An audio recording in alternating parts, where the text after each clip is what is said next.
Welcome back to the channel, guys, and today we're going to talk about alt season. So people like to claim, if there's a 50% pump on something, oh, it's alt season. But is it really? According to the Bitcoin dominance chart, it is not. So what's an altcoin, you ask? It's usually a, 95% of the time it's a really bad token that it shoots up over 100x overnight, it seems. But there's a handful of one that I'll talk about today that, have stood the harshness of the last, few years, since about 2017, except the graph. That one's a new one. So let's point out typically when alt seasons happen. So here's a Bitcoin dominance chart. So back in 2015, we had about a 98% Bitcoin dominance because it's really the only thing on the market. So you had the Bitcoin halving, so that's what the green line indicates. And then about, it's 224 days in, you start seeing, the dominance go down. So at that point, tokens at that point in time, like Ethereum and everything, were shooting up in price, going from like $1 up to like 100, just ridiculous. And that's generally when Ethereum was founded. And they had a bunch of other coins that were founded on the Ethereum platform that, made the prices go the way they did. I mean, right here, it was generally the top, and then there was a big run up on ICOs, shitcoins like BitConnect, took off, and the Bitcoin dominance took a spike all the way down. Now this isn't, the price went down, but there's a bigger dominance in these altcoins such as Ethereum, Cardano, that really, took off. And then we bottomed out and we saw the rise of Bitcoin again. So in the next halving of March of 2020, no, actually it's in May. I don't know why I have it started there, but anyways, it's in May of 2020. We kind of went up, leveled out for a little bit, kind of peaked right here in December, and there was a giant run up in price where it hit about $45,000, and it continued to go up, but then the altcoins started to take off. And typically when alt season starts, that usually signifies the end of a bull market, mainly because investors are greedy, retail investors are excited, and they're chasing the gains. And Bitcoin starts getting gold, people start rationalizing, oh, it's 45,000, it's going to take another 45,000 to double your money, or you can buy this coin that's 1 cent. If it goes to 2 cents, you doubled your money.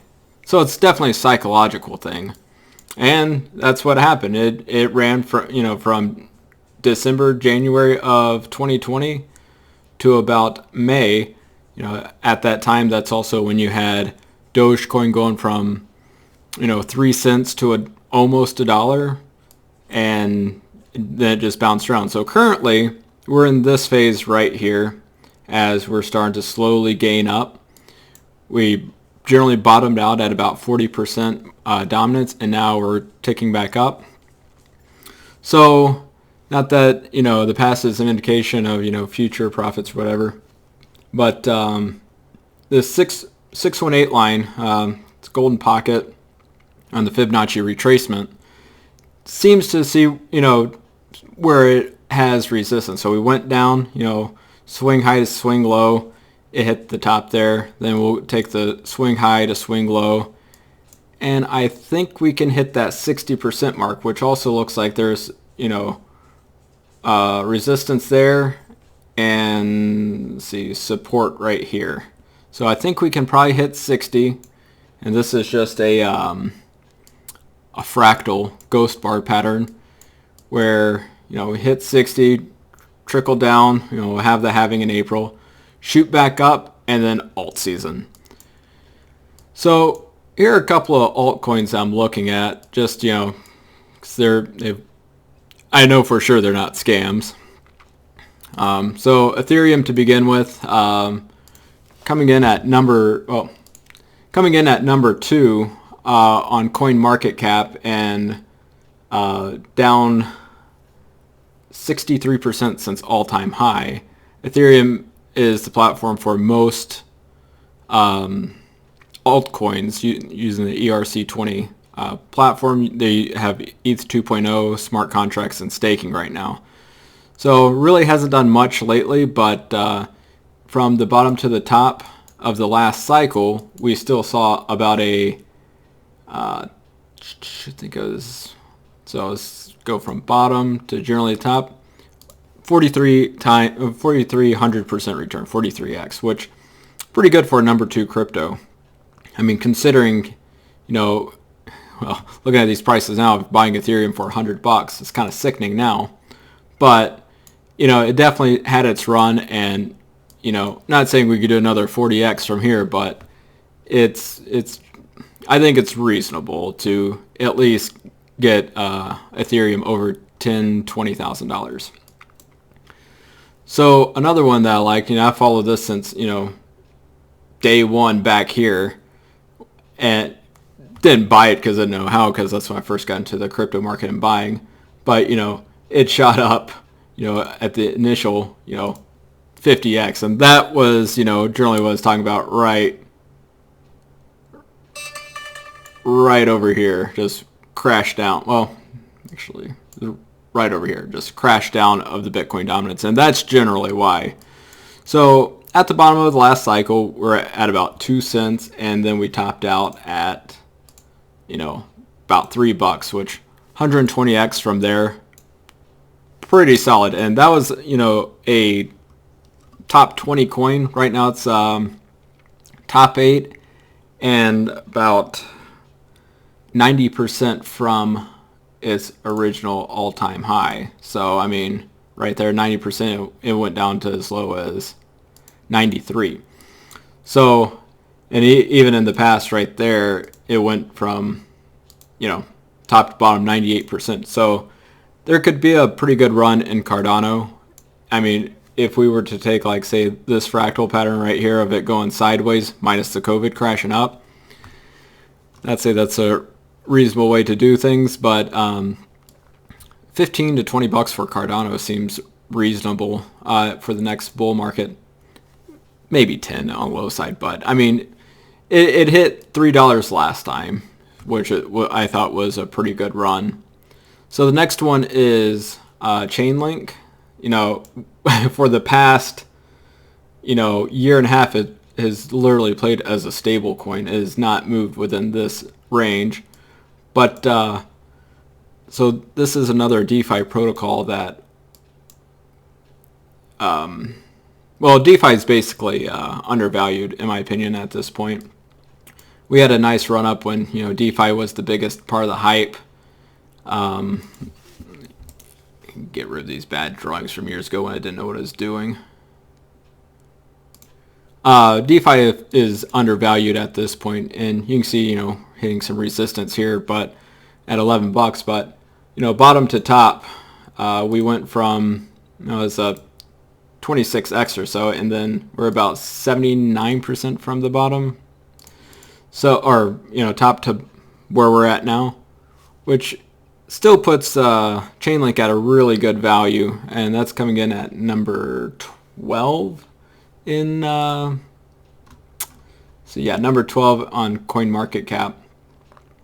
So yeah, Chainlink is definitely a good one. Hodling it, not by choice, mainly because BlockFi still has it. Store your coins safely. So that's a hard pill to swallow.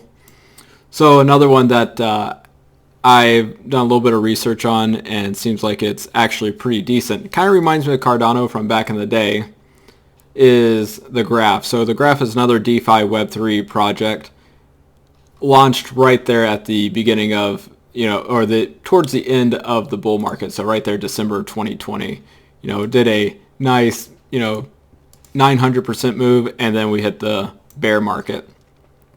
And, then trading at about 5 cents, and then now it's bouncing up 11, 12 cents now.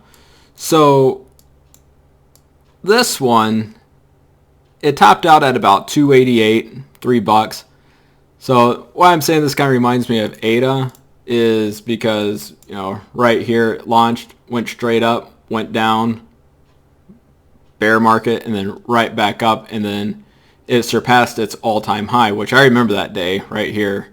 And it was like, oh my, it's over $1 again, and then continued to $3.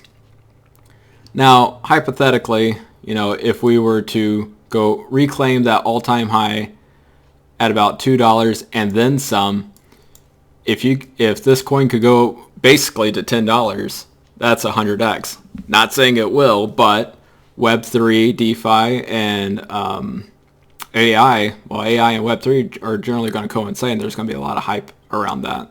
So this is definitely one I'm going to start taking a position on soon to get it around 10 cents because I think that's a decent value. And last but not least, Dogecoin. This is retail investors' first crypto. And, right here at the hype, especially, with Elon Musk started pumping, they gained a lot of traction. It was below a cent. It was 0.02 cents.